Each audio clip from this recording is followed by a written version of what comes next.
Huskers. Raiola takes a snap, fade route, back run of the end zone, 50-50 ball! Touchdown, Huskers! Nebraska wins its 5th national championship. Giving you an inside look at everything going on in Husker Nation. This is the KLIN Husker Hour. Two pitch, swing and a miss. Strike 3.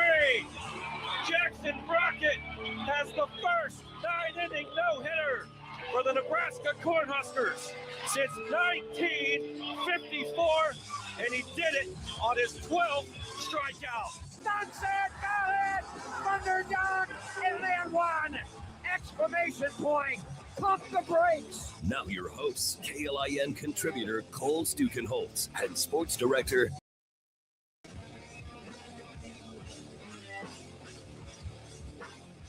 Good Saturday morning. Welcome to another edition of the KLIN Husker Hour. Happy New Year. We are here in 2026. We've got Nate Rohr. I'm Cole Stukenholtz. We're up on the StreamYard. Come join us the next hour on all KLIN socials, YouTube, Facebook, Twitter, Husker Hour Facebook page as well. Thanks to Kenny Larrabee for that. We'll have Kaleb Henry in studio very shortly, grabbing a drink right now, as I'm sure he's got a caffeine up after a late night last night over downtown at a place called Pinnacle Bank Arena, where things are happening right now, Nate, that have never, frankly, happened before. And we are living in a world none of us have lived in before. It's glorious. And all of us want it to continue. About, 11 hours ago, it went final. And Nebraska men's basketball takes down Michigan State. They're 13th now. Monday afternoon, they may very well be a top 10 team. What a win. What an atmosphere. What a moment for a program that is peaking and thriving under Fred Hoiberg. The team is strong and tough. A tougher team won last night. Contributions up and down the roster, not all on the scoreboard. And they're for real. They are a for real March threat to your bracket, folks. Mm-hmm. It's happening. And it's really fun to watch. The vibe around Lincoln and this program right now is top notch. And it's hard to describe what we're seeing. And yet that is what we are tasked to do here today. And so we shall for the next hour here. Yeah, this is sort of what happens when a program steps onto the stage. And this is why I thought this game was so big. There was a lot of debate of, okay, is this the biggest home game in Nebraska men's basketball history? Between this and No Sit Sunday. And I mean, that game had the No Sit Sunday had the trappings of win and you're in, essentially. This game, I think, had much more lasting impact on this program and on this season. And of course, we're making this call, 12 hours after it's over. So history could prove far different. But it went beyond legitimizing what this team did in December. It went beyond this team saying, hey, they might be pretty good and pretty competitive in the Big Ten this year and may be able to do more than just reach the NCAA tournament.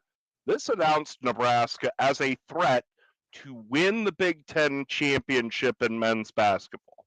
Nebraska took down the legacy program in this conference and was tough and fought and played through ups and downs and hots and colds.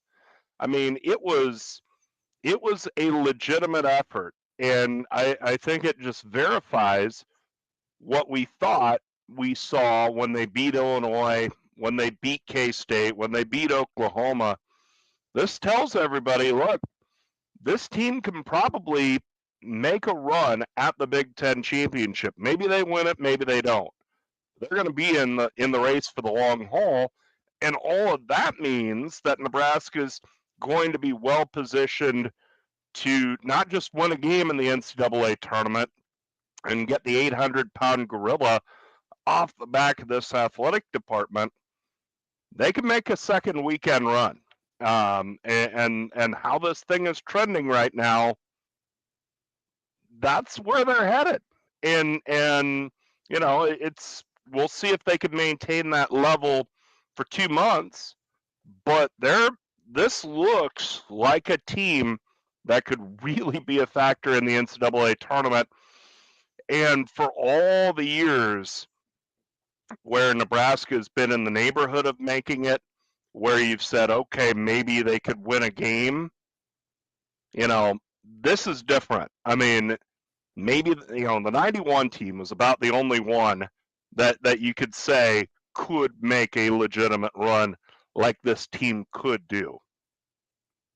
Yeah, that's the one that got the 3 seed. That's the one that's had the highest seed in the tournament, and you know did not win that game against the 14. But this team, it gets to write their own story. I want to get to the actual basketball of it as well. Obviously, we'll have plenty of time for that here this morning. But we have a gentleman in the building right now. That's generous already. Who was in the building last night. And in the room where it happened. That's right. That is Kaleb Henry, folks. Husker Max does everything over there. Great year last year for Husker Max, and expecting bigger and better things this year for those guys over there, led by Kaleb. And Kaleb, that atmosphere.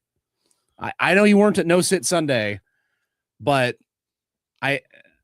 watching it with the volume up in my buddy's basement. Shout out Jeff. We could tell people were not sitting down. It was loud the whole time. There was that one lull around all those Fears free throws and the technical and the cylinder and that stuff. There was one lull about the 8-minute mark, but then they kind of got juice back up. Nebraska's defense kept getting them juice back up. The way that a studentless crowd carried that team through, and they were feeding off of each other, the crowd versus the team, then back to the crowd. I don't know what words you used to describe it, but that is an edge Nebraska has that they have exploited to great effect before, but now paired up with all the experience on the team, Hoiberg's experience, the way they're all working together right now with the home crowd. It's something to watch, and it is a big reason why Nebraska got a big win last night. Well, that was one of my questions going into last night, but then as the night progressed, you're right. I wasn't at No Sit Sunday. If it was half as good as last night, then that was an all-time atmosphere. And I know it was an all-time atmosphere at the time, a decade ago. Okay. Last night was an all-time atmosphere. But here's the thing. The 300 level was full for North Dakota. Yeah. And New Hampshire. Yeah. So it wasn't any different showing up to yesterday's game and it being full at tip. Like the place is packed and ready to go. It was the standing room only, kind of over on the walkway section on our side, the media area. Yeah. That was 3, 4, 5 people deep. Jeez. Like that was the difference. And you're right. You got to the first bucket and I was like, are people going to sit down? And nobody did. Yeah. And nobody sat until the first media timeout, and then they were back up. And even during that lull, think about that. Nebraska goes up by 9 points. You get the Frager 3-pointer to go up 9. You get some finger guns. You get a technical. Yeah. Those free throws, the ensuing free throws on the reversed call, the cylinder call on Frager, and also a kind of out of control anticipatory whistle, and you get another couple of free throws. You got 6 straight free throws. There was a little bit of a lull during play, but every one of those free throws was loud. Yeah. Like the crowd was absolutely in it on every one of those, booing, yelling. And here's the thing. The players leaned into that. Especially you got to those last 2 free throws. I don't know if you guys, if they showed it on TV, but in the arena, you had Rink and Bear K, especially Bear K. Yeah. But as soon as the crowd starts booing and they're lining up for free throws, he is pumping the crowd. He's like, yes, more. You could hear it like the crowd kind of changed, but they were focusing on the replay. They showed the replay like 5 different angles, and and look, I thought he got him on the arm, but also that's the last 5 seconds. Yeah, Nebraska's the home team. You never see that called against the home team, but of course Izzo's on the other sideline, so whatever. Yep. Well, and you like you start to like you go that side of it. Yeah. But Nebraska also didn't Nebraska get a late whistle against Illinois? I'm trying to. Well, Illinois kept hitting threes. Nebraska got 2. Illinois got 3. I don't remember the whistles of it, but yeah. At any rate, but yeah, there's. It seems like Nebraska doesn't get those whistles at home the way other teams do. Yeah. No, and it also, like I said, it seemed like the officials for a lot of the game were anticipating fouls instead of calling fouls. Yeah. And there's a difference. It's you're trying to blow your whistle before something happens, or you should give yourself a second and blow that whistle. It's okay to be a second late, and people go, oh, he called that really late. Well, I'd rather you call it late than call something that didn't happen. Yeah. And it seemed like that's more of what we got at the end there, but then you got a ball don't lie moment, and you had the crowd absolutely juiced up. Start to finish, you get the court storm, have whatever feelings you want about that, act like you've been there before. Guess what? The program hasn't. You can't say that. They haven't been there before. I'm also on the, if people are going to be excited in the moment for something that's never happened, that's different. Now, the next time it comes around and Nebraska's at home and you beat whoever it is, okay, you're probably not going to court storm, especially because you have the post-game comments from the players like Rink and Jamarcus.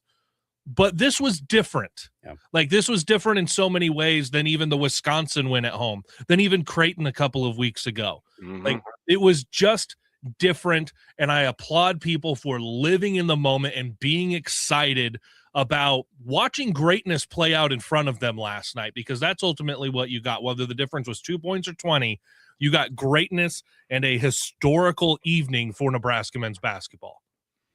Yeah, Amy just had a tweet somewhat criticizing people. Who's the fun hater now, Amy? Yeah, no, but I'm okay with the court storm on this one. You beat a top 10 team. Yes, I know Nebraska was a slight favorite, but I mean, slight favorite. Nebraska was the lower ranked team, and you're right. This is all brand new territory. Like this fan base has been through hell. You know, you think of Nebraska men's basketball and all the years where they flat out didn't matter. You know, the Barry Collier years, the Doc Sadler years were a slog. And even this year, I mean, this was a team picked 14th in the Cleveland.com preseason poll.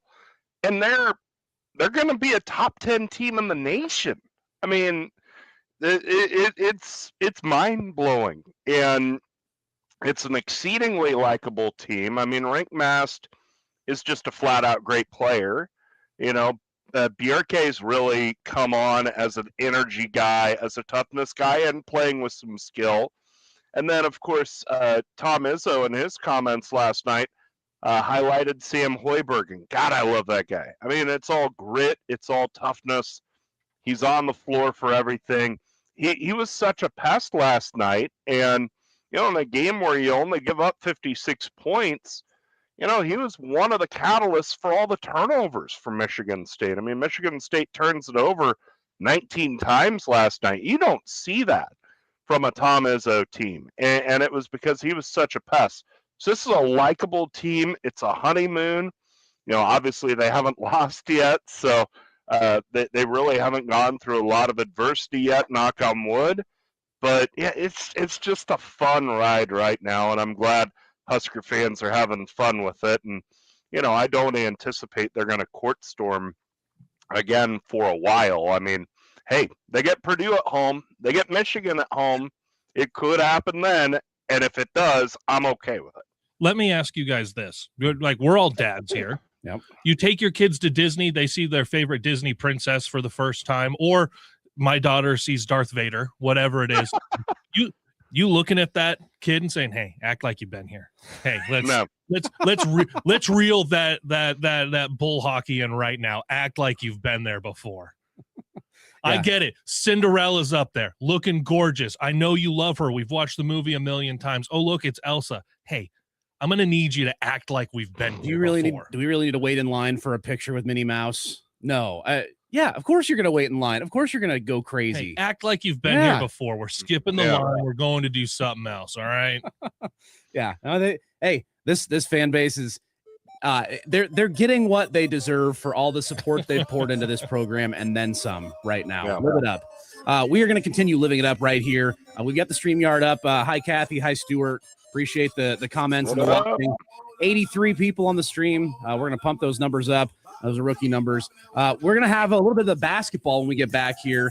We talked a lot about the atmosphere and all the other stuff. What happened on the floor? And why is this team so good? We're going to hit that. We will get to some football. I know, famously, we always talk basketball in this state, never football.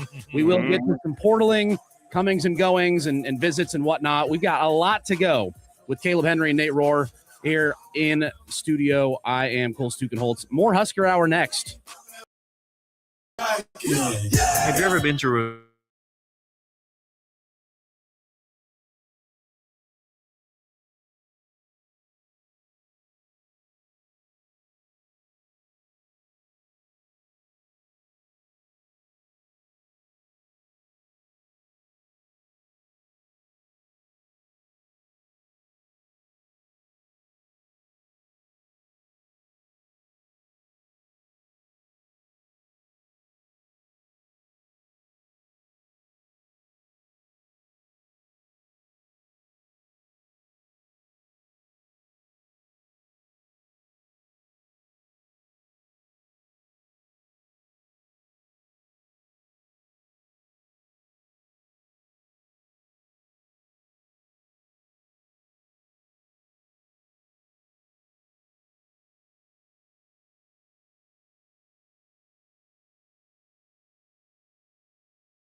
Yours for everything Huskers is right here. You're listening to the KLIN Husker Hour on Lincoln's Husker Radio, 1499.3 KLIN.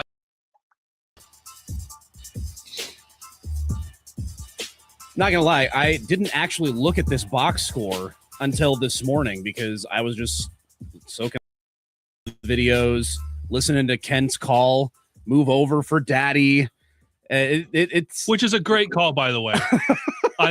Let's not. If we were upset about the people court storming, now there are people upset about the top 10 make room for daddy. Yeah. Let's stop poo-pooing things that are fun and people that are enjoying the moment and enjoying the program. Okay, that doesn't mean things could go off the rail, guys, over the next 2 months. But it's fun right now and enjoy the heck out of it. Yeah, no doubt. And starting when I'm looking at this. I was thinking to myself that I didn't think Bear K had done much in the scoring column. I was right about that. He had 0 points. I thought Sam would have gotten credit for more steals. He only got credited for 1, but I feel like he created more than that. He created a jump ball at one point. Frager got credited for 4 steals. This was the one that stuck out to me, just raw box score looking. 5 assists, 0 turnovers for Sam Hoiberg. Mm-hmm. And got 4 rebounds, only scored 4 points, hit both of his free throws, only -1 in the plus-minus, got blocked a couple times. All that being said, the way that Hoiberg just was relentless, just got after everybody. There was that point in the second half where I think it was Kohler who was in the lane, just brought it down too low. Nope, Sam's taking that. He did that twice in the second half. There was one point where he was matched up one-on-one in the post. And it was like, oh, they're going to see that. Yeah. And they got it down to him. And a big guy, you got to have those elbows out and keep that ball up because if you bring that anywhere low, Mr. Mayor of Hobbiton himself, Sam Hoiberg, is going to get his little mitts on that. And he did. And you had other times where he came down and he helped. And you're right, he forced a jump ball. Yeah. Thought he was going to take those like 34-inch biceps and dive through a man. But you're right. Sam played extremely well. His 2 free throws he got were also super pivotal. Yeah. He played bully ball late in the second half and got into the paint and got fouled going up. So like it seemed like even though he didn't hit the threes that he took, got blocked in the paint a couple of times, the stuff he was successful at was major. Yeah, he's driving and kicking. He got Rink open for one of those huge threes in the first half. Nate, I don't know who stood out to you, but just a tight rotation. It was 8 guys. Obviously, Price was in foul trouble, but there were contributions up and down the line. Yeah, it wasn't one individual, rather, especially in the second half, the ability to find other ways to win. Because in the first half, it was the Rink Bass show. It was Rink Bass going out behind the arc and getting red hot and knocking down threes. That went away in the second half. He missed shots out there, but they were still able to find a way to be tough defensively. They were still able to find a way to put aside the struggle that they were having on the offensive side and understand that, look, Michigan State's a good defensive team. And if you're not able to hit a couple open shots, it can be really difficult against them.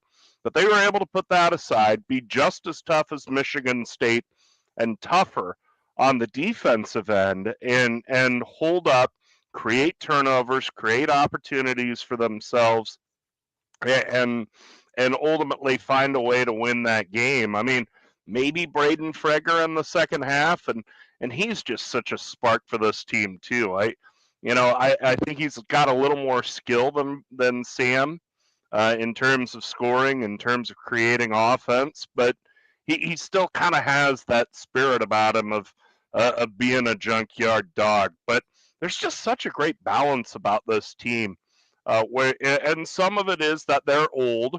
You know, Sanford's played a lot of ball. Mast is a senior. Buchtengel's played a ton. But it feels like there's not just a guy that's just out there to take up space. And there have been times in Nebraska men's basketball history where you sit there and go, okay, that guy's just 5 fouls and a pulse. And that's all you're going to get from him. You really feel like you're getting something from everybody who's out there. So last night I did one of our new segments, by the way, that I'm doing with the I-80 Club is called Quick Kernel. So it's just kind of real quick thoughts. And one of them was the togetherness for the team, in particular, Price Sanford playing 6 minutes in the first half, which that leads to extra minutes for guys like Frager and Garcia and Cale Jacobson. And that's why Frager plays 30 minutes last night, and Cale Jacobson plays 17 and a half, and you got almost 9 minutes from Jared Garcia. Now, did Garcia score? No. Did Cale Jacobson? Cale had one. He had one, struggled on a pair of open threes, wide open threes, but you have to take those. You do. Like I trust him 10 out of 10 times to take those in those situations. And he goes 1 for 4 at the free throw line. You kind of struggle. You get the juice from Frager. But what you were able to get is the more minutes from those guys and everyone else picking up the slack in a way that Fred was able to keep Price on the bench the rest of that first half, not get that third foul. And then when you get into the second half and you're like, oh, there's the third, oh, there's the fourth, you were able to keep Price out of getting that fifth until there was less than a second left in the game. Yeah. Like that to me was just as pivotal as anything you're going to see in the box score, like the 19 turnovers for Ohio State, their most since playing Nebraska in 2022 when there were 18 turnovers. Like all of the things that you can look through the box score, the 5 block shots, 2 for Berke and 3 for Rink. It was the team being able to hold stuff together because Price, if he's not in foul trouble, Nebraska might win by 10. Yeah. The way he was shooting the ball, he finishes +9. He played half the game. Yeah. Hoiberg said late or after the game about Price. It's like, yeah, he got 13 points in 20 minutes. If he plays 30, he's probably hitting 20 points. He's gonna get his shots. He's gonna get his points. He's just that good. The way that Nebraska had the game going in that first half, you mentioned obviously Sanford with his foul trouble. It had to come from somewhere, and it came from Rinkmast with the 3-point shooting. And they got him the looks from a variety of ways. He had Sam kick one out when Sam kind of drove in, just drew his guy just a little, gave him a little room. There was one where you could tell Rink was hunting it up at the top of the key, and he got moved over a little bit, and then he let it go, and it was down. And the way that the crowd reacted to everyone, it seemed like everyone was just louder and louder and louder. 15 points in that first half on 5 3-pointers. You were over 100 decibels, like a lot of times throughout the night. You were consistently over 80. And if you guys, that's loud. It's real loud. To have that be it that loud for a moment is like, this is for 2 hours. Like, it was that loud consistently. And a lot of that because of the play on the floor, giving the crowd the energy right back. Yeah. And the way that the Nebraska's won these two biggest Big Ten games, the biggest Big Ten wins, I should say, at Illinois and home against Michigan State. You have the first half performance for Price that gave Nebraska the early go. And then this one, it was the first half performance for Rink. And then the second half, they just kind of piece it together. It shows you the versatility, the ways they can win. They don't have just a straight line like last year. Bryce had to go off or they were going to be in trouble. This year, they've got a lot of different places they can go and they can still get wins out of it. Well, think of Fred's other tournament team. Keisei Tolmanaga had to hit a bunch of threes if Nebraska was going to win the game. And they, God bless him, he did it enough to where they got the job done. But there are just so many ways that this team can beat you with defense, with scoring. They're getting tough enough to beat you, at least playing well enough. They're not going to win a game being plus 10 on the boards against Purdue or Michigan.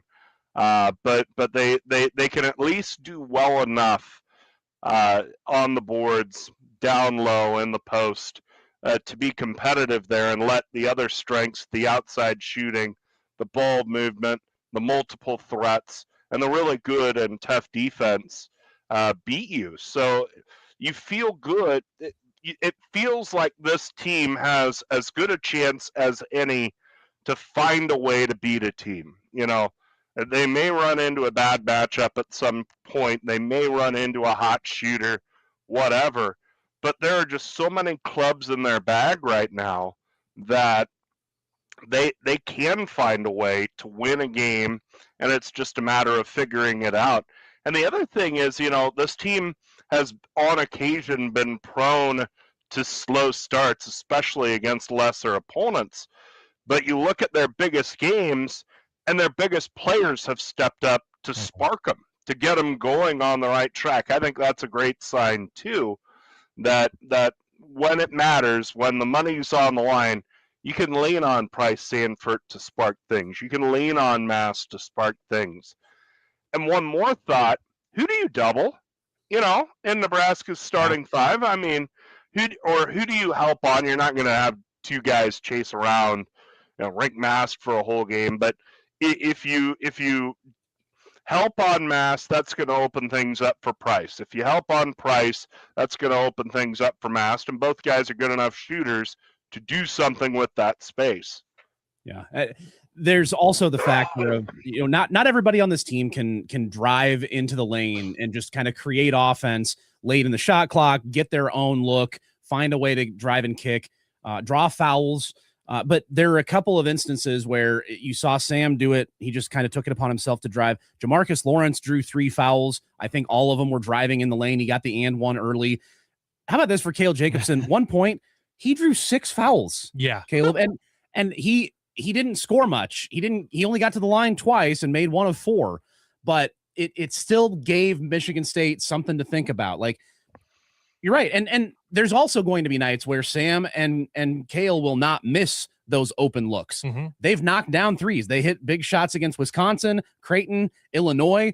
They're not going to go 0 in all these games. And plus they're going to play teams that aren't at the level of Michigan State, and they won't need as much of this contribution. You're going to have Price, who isn't going to get in foul trouble, and he's just going to get you 30 some night. Yeah. So the versatility across the board, and it's the little things too. Just they didn't slough off on defense like hardly at all, and that's hard to do. That's really hard to sustain for 40 minutes, and they had to do it. They were right there on the razor's edge. That's where these games are going to come down to. But this is the tougher team almost every time they go on the floor. And that is a very refreshing thing for somebody who's watched this program for a long, long time. They're usually not the tougher team. They're absolutely the tougher team this year. One more note on kind of the X's and O's and the way the game played out. If you look at, if you're just looking at the box score, like you're somebody who wasn't there and you look at the box score, you didn't watch the game, you see the 19 turnovers for Michigan State, and Nebraska only scored 6 points off of those. Yeah. Here's the reason. They were not live ball turnovers, meaning a steal in the middle of the floor and a fast break opportunity Scramble, type of thing. Yeah. They were a lot of Michigan State standing out of bounds and catching the ball. They were Michigan State at the top of the key, just walking with the ball and getting called for travel. Not every time, but enough times. They were bad pass, dribble off your foot. A rebound coming right down to a guy, and they run into each other and let it roll out of bounds. Oh, gosh, I remember that one. So, it was so many moments of that where it's a dead ball turnover. And then you're coming down just like normal, getting into your half-court set, where obviously it's a little bit tougher to score for most teams. And Nebraska runs most of its offense in the half-court sets, not necessarily fast break. So if you're looking at a box score and you're like, how did they only score 6 times off of those 19 turnovers? Yeah.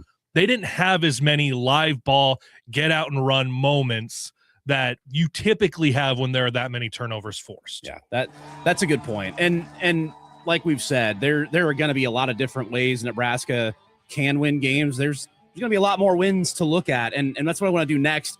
We're going to spin it forward and look ahead to the rest of this season. What is possible for Nebraska in this Big Ten? What could they do in terms of an NCAA tournament run? I know. Just let us think about it, all right?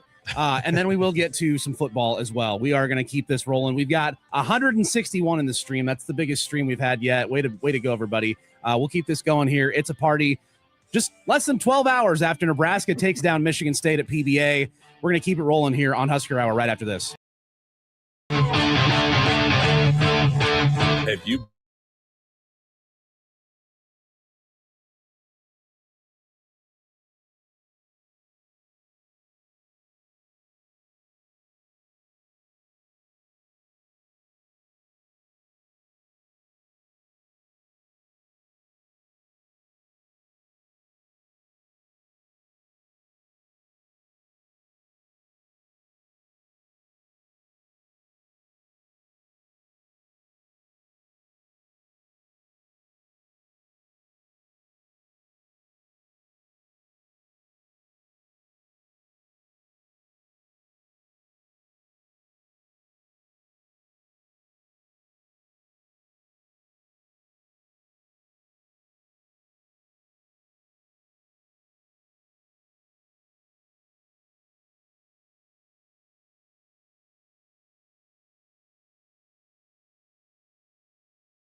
giving you an inside look at everything Huskers? This is the KLIN Husker Hour on 1499.3 KLIN. Keeping it rolling here on your Saturday morning, talking about that huge Nebraska ball win Folks, it might be time to talk to your kids about a top 10 Nebraska ball. And here's the other thing. You are going to want to familiarize yourself, folks. I know we've heard it before, but you're going to want to familiarize yourself with something, and this is what that is. Whoa. Oh, yeah. Oh, yeah. It's coming. We're what, 2.5 months away from Selection Sunday? You are going to hear a lot of this in your life, folks. It's coming. And this team... I'm sorry, I can't hear this on KLIN without thinking of Munch Madness. Oh, Are we yes. actually going to think about March Madness with this? We're not talking about restaurants. We're talking about buckets. No. We're talking about defense. We're talking about slapping the floor, splashing threes. No, look, Nebraska famously, I don't know if you guys know this, Nebraska's never won an NCAA tournament game. Ah!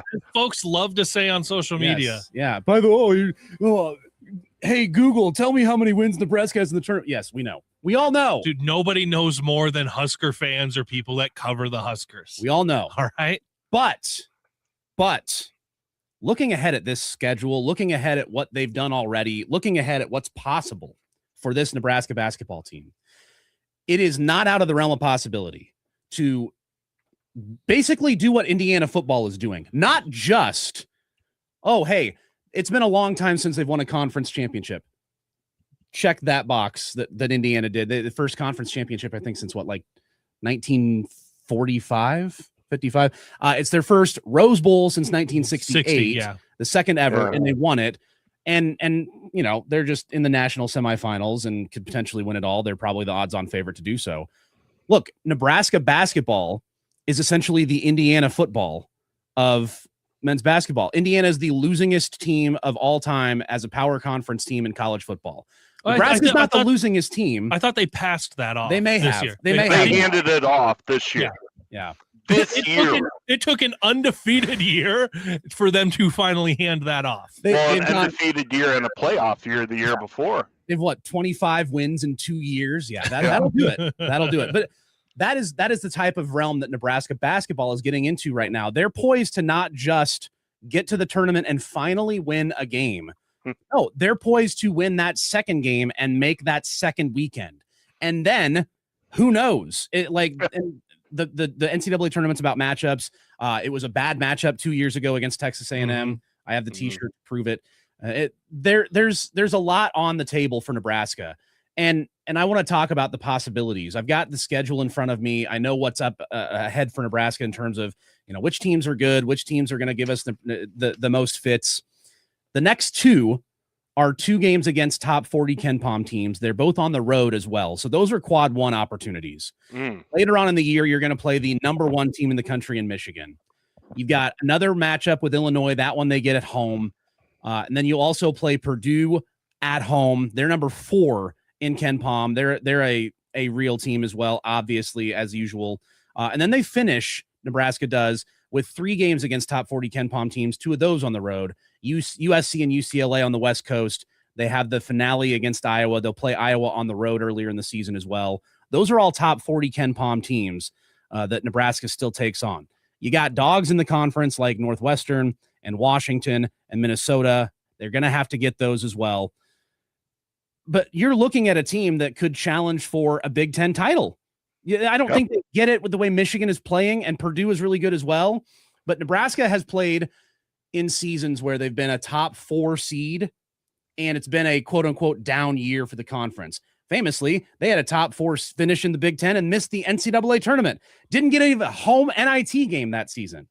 But this year, it is a real legit conference with top teams, top talent, and Nebraska is absolutely in that conversation. And that's a world where we are living in, folks.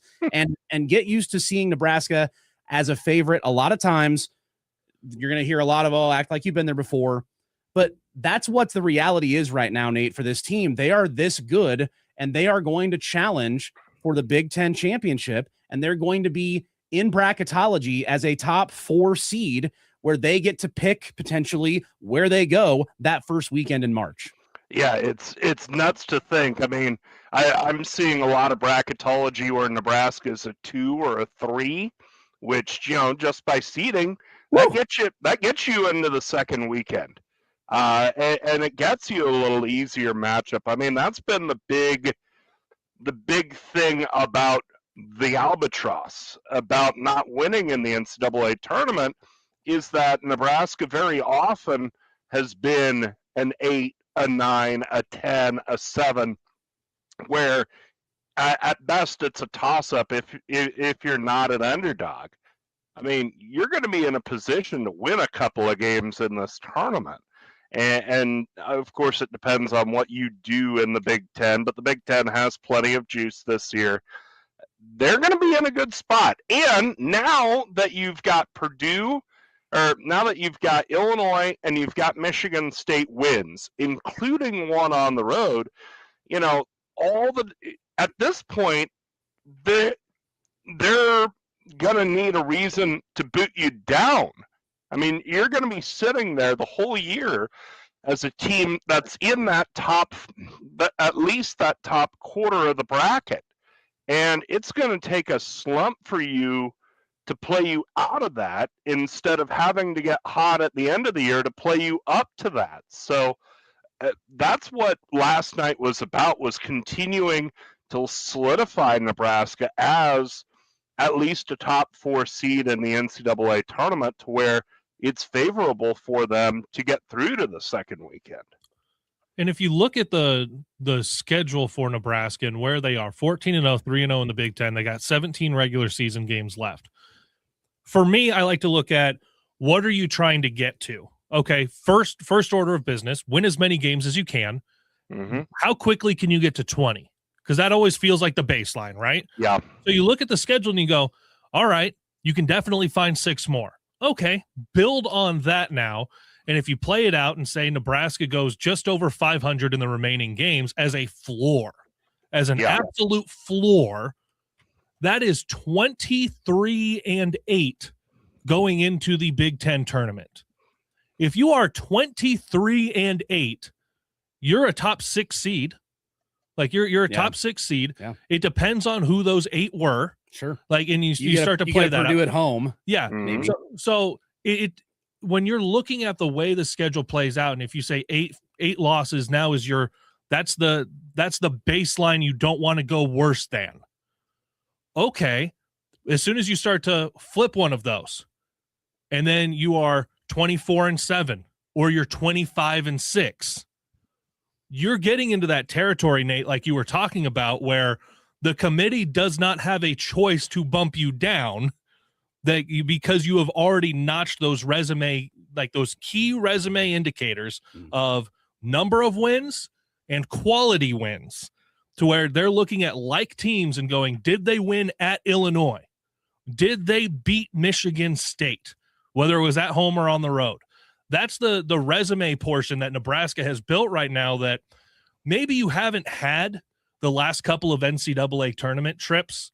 I know you had the Tim Miles trip, you had 2 years ago, but think about where you were January, February, trying to make runs to say, do you have enough? Yeah. Have you won enough? Do you have that little resume booster? Nebraska already has those kickers in the back pocket. Now it's about winning enough games to make sure you're in the proper seed line so that you don't get a bad matchup. Because, like Nate, like you said, if you're a 7, that team on the other side might be really tough. Mm-hmm. As a 10, you might be a little bit overseeded as a 7. Maybe you should have been an 8, and that team that's a 10 maybe should have been a bottom 8 or a high 9, and they got underseeded. And now you're playing a team that it's like, well, this is a coin flip, and then it's really matchup based. For Nebraska, how high can you get yourself in the seeding to get yourself a good matchup? We obviously we know what happened in 91. Being a 3 seed, being a 1 seed anymore is no longer a guarantee. Thank you, Virginia. Right. And Purdue. But Nebraska has played really, really well against the teams that are at the absolute top, and they've got their wins against the teams that they should have beaten through the non-conference. What is it going to look like now on Monday? Now you've had this emotional win, and I know Nebraska had that big week of Creighton, Wisconsin, Illinois, but now you had this emotional top 10 win, it's kind of like that next challenge, guys. What is the mentality coming out in Columbus Monday evening against a team you're favored over, and you're going to be favored in most of your games the rest of the way? Yeah, and you also mentioned that game coming up Monday. That's the same day the next poll comes out. You could be seeing if you're a Nebraska basketball player. If they made room for Daddy. Oh, if they made room for Daddy. Oh, well, we're a top 10 team. Get all caught up in that too much. The other, it's sorry, I'm a little distracted. It's jarring to see bracketology popping up with the update after yesterday to see Nebraska on the 2 line. By the way, also the school record for wins is 26 from 1991. So those are all in play. The games that you have coming up in Indiana, both on the road, and then they're 4 in a row before the Michigan game. Oregon home, at Northwestern, Washington at home, at Minnesota. Those 4, Nebraska is probably going to be relatively heavily favored in. Yeah. If you get one of these 2 on the road next, you're looking at Nebraska carrying in a, what is that, 19-1 record to likely number 1 Michigan and likely still in the top. What are we? This is insanity. How is this possible? I never thought I would see the day with Nebraska challenging the big boys like this. Okay, remove that loss and preview that game. Yeah, they could be 20-0. Oh boy, that's a top 5 game. like 2 undefeateds, and you know who's rooting for this? The fine folks at NBC, because Peacock. That's another Peacock game. You know who's cheering for this is Rink Mast, because nobody plays better on an NBC place than our Dutchman. All right. Yeah. Michael Jordan, 6 championships on NBC. Rink Mast on Peacock. Stud on Peacock. 6 of one, half dozen of the other. Basketball career. NBC. All right. As fun as this conversation is, we've got to get to our next break and chat a little bit of football. But first, one more time. Get used to it. Get used to it, folks. It's coming down the road, and it's coming fast. It's going to be Nebraska listening to the sweet, sweet sounds of March Madness. And it's not going to be with a sense of dread. No. It's going to be with a sense of pride and of possibility. It's where, not if. Yes. Save up, folks. We're taking that trip no matter where it is. Get the KLIN RV. Yes. Oh, dare to dream. KLIN RV to an NCAA basketball pod. All right. When we come back, we're going to talk some football. We're going to talk some transfer portal possibilities for this team. Where do we go from here after the Las Vegas Bowl? That's all coming up here on the KLIN Husker Hour. Discover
week. This is the KLIN Husker Hour on Lincoln's Husker Radio, 1499.3.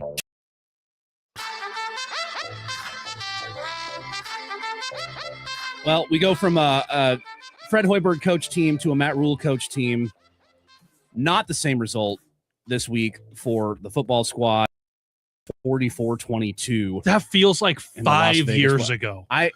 I only had like 2 kids at that point, didn't I? Oh my God. It was a long time ago. That was this week still. It was this week. Oh, geez. Believe it or not, it was this week. So you have that result. I don't know what you can take from that game. I mean, obviously it was a little bit more disappointing maybe than people were anticipating. Just the poor defensive performance. Granted, you had some key guys out in Deshaun McCullough and Deshaun Singleton. You obviously didn't have Dylan Raiola or Emmett Johnson on offense, and TJ Lateef couldn't quite get that pass game going. I don't know where you guys want to go with this conversation. Nate and I have talked a lot about on the transfer portal. You got to start on the lines. I think they're doing that. You see visits that are happening right now. You've got a guy from Iowa State who's got a bunch of starts, 30-plus on the offensive line, who's in town this weekend for a visit. Obviously, Nebraska's been connected to the Notre Dame backup quarterback who almost won that job preseason. His name's Kenny Minchie. There's a lot of places that we could go with this, but I want to start with this. I think Nebraska and Matt Rule has had things that have happened, and you can say, oh, well, he shouldn't have been put in that position in the first place. He made a change in season on offensive coordinator last year. It did help them, I think. We can discuss whether it helped them this season, but I think that what he's done defensively, going to Rob Arich, finding the things that Nebraska struggled with last year and looking at what Arich was good at, this is and building that for this year. Nebraska struggled in red zone. Nebraska struggled stopping the run. Those are 2 things that Arich's defense excelled at San Diego State. So I think if you are looking ahead, that's as good a starting point as any for the thing that ails you. You got to get better at the things that Big Ten teams are good at. You've got to be able to stop those things. And Nebraska was terrible at both. And the Utah game was just one example of it. It happened multiple times this season. But Caleb, at least they're looking in the right direction, I think, defensively. Well, yeah, and not just Arich, but he brings over Roy Manning, his edge rushers coach, too. And I think that's important when you're looking at the portal right now, because people have said, how did Cignetti do that at Indiana? And that's, to me, let's preface this with, I think that's a terrible comparison. He's a unicorn. Because that's not a thing that can be replicated. But what can you piece from that? You're not reshaping your entire staff by bringing in a new head coach from a lower program who can bring a bunch of people with him. But Rule is doing almost the next best thing, a defensive coordinator, one of his defensive assistants. And what have you seen in the portal? A whole bunch of Aztecs. Yeah. And those are guys that are getting scholarship offers. Those are guys that are visiting. And if you can reshape your defense with guys who know the system and have played really, really well. Yes, it's the Mountain West, but you bring in a lot of guys who are hungry, fit your system, and have the athletic abilities to do it because they're older too.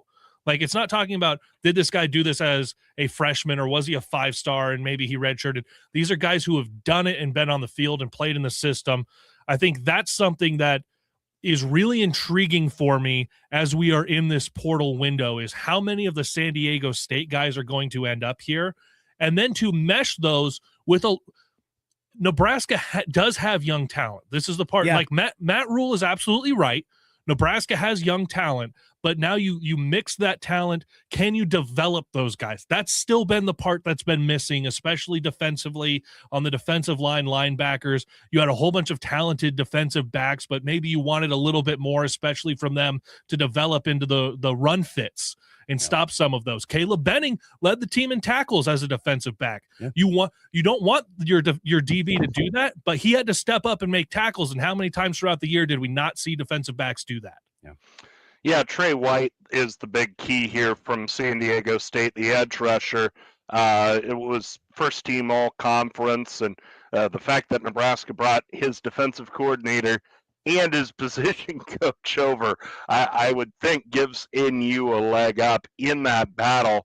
I'm just hopeful that the Arich shift defensively frees this defense up, because if there was one real sin last year, I thought it was that they were thinking too much. I mean, I don't know how many times they even said they were thinking too much. Yeah, and I don't know how often I would look down on the field and see, guys still standing up, looking over to the sideline when the offense had set in its formation. felt like it just took forever for calls to come in, felt like there was miscommunication and confusion on that side of the ball. So step one is just simplify things to where you can go after the ball carriers, seek and destroy, and then you can build from there. Kaleb was talking a little more about the back end of the defense. I'm worried about the front. And it starts with a position coach that they don't have yet. They haven't hired their defensive line coach. They have the edge coach. Matt? You mean backwards hat Matt isn't coaching the defensive line? I'm just turning my hat around. You mean it's not a gimmick and this is a real thing that's going to work? They need a defensive line coach. they need a defensive line coach bad. Just so, again, it's very similar to the debate about Scott Frost and not having a special teams coordinator for most of his tenure. I mean, if you are a defensive lineman and you're looking at it, how does it look, let alone play out, when you don't have a position coach here? I mean, if you're a defensive tackle, you want to know who you're working with. And so I'm hopeful, and of course the NFL regular season wraps up tomorrow. I'm hopeful that if they don't have their guy in the next 24 hours, they have them in the next 48, Yeah, that's one to watch. And offensively, they've done a similar thing with Jeep Wade and Lonnie Teasley. They've got guys from those two schools, Georgia Tech and South Carolina, that are entered the portal. You would think that there's a leg up there as well. So it's going to be an interesting week in transfer portal happening. So make sure you keep it tuned to KLIN for Nate's sports updates, and Kaleb will have it all over at Husker Max as well. All right, we'll get you ready for the weekend. Run down women's basketball of the week that was for them. We'll do that next here on the KLIN Husker Hour. You're listening to the KLIN Husker Hour. Executive Travel Talk is next on 1499.3 KLIN.